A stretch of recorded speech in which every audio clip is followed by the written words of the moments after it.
Hello and welcome to another Motors.co.uk review. This time we're going to be looking at the Toyota Corolla, in particular this hybrid version behind me.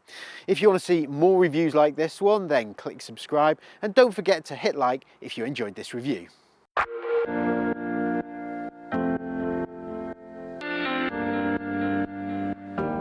Remember the Corolla? Well, this latest generation was launched in 2019 to replace the Auris small family hatchback.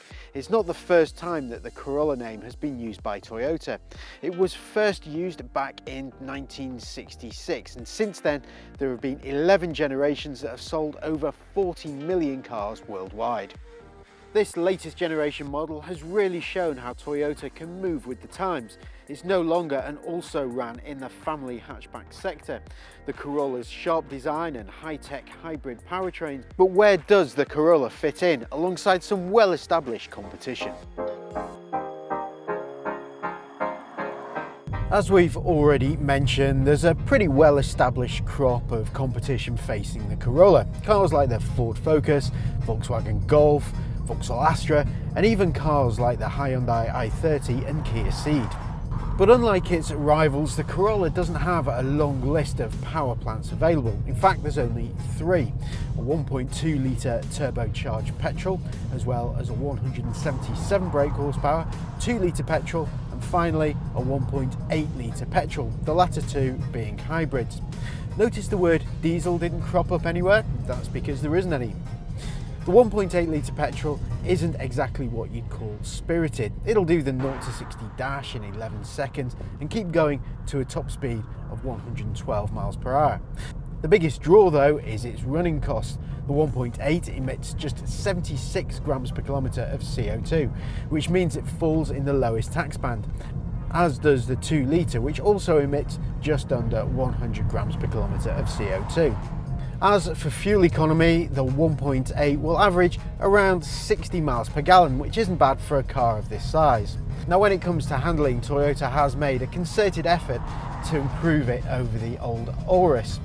The body is significantly stiffer and the centre of gravity is about 10 millimeters lower, which means it should be able to tackle corners pretty well.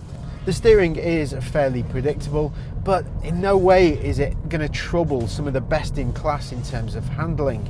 It really is a car that is focused on driving carefully so you can get the best fuel economy out of it.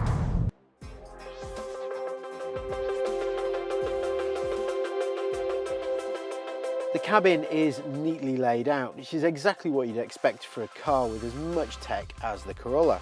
The dash is very clean and clutter-free, and most of the main controls are operated via the 8-inch touchscreen infotainment system that sits at the top of the centre console.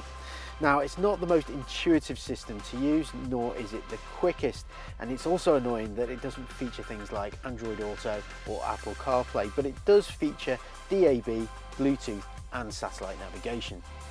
Now, while there are plenty of soft touch plastics on display, they're not quite as premium as the best in class, but they are a marked improvement on Corollas of old. Up front there's plenty of head and leg room, but in the back it's a slightly different story. Rivals like the Skoda Octavia offer more space, and the same can be said in the boot.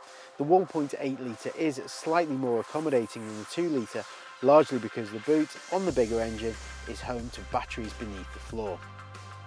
It's been a long time coming, but this latest generation Corolla is by far the best that Toyota has produced. It's certainly more stylish to look at. The hybrid though won't have the same mass appeal as some of the competition. It's not a car you're really going to enjoy driving. It's not as spacious as some of the competition, and that infotainment system will frustrate many.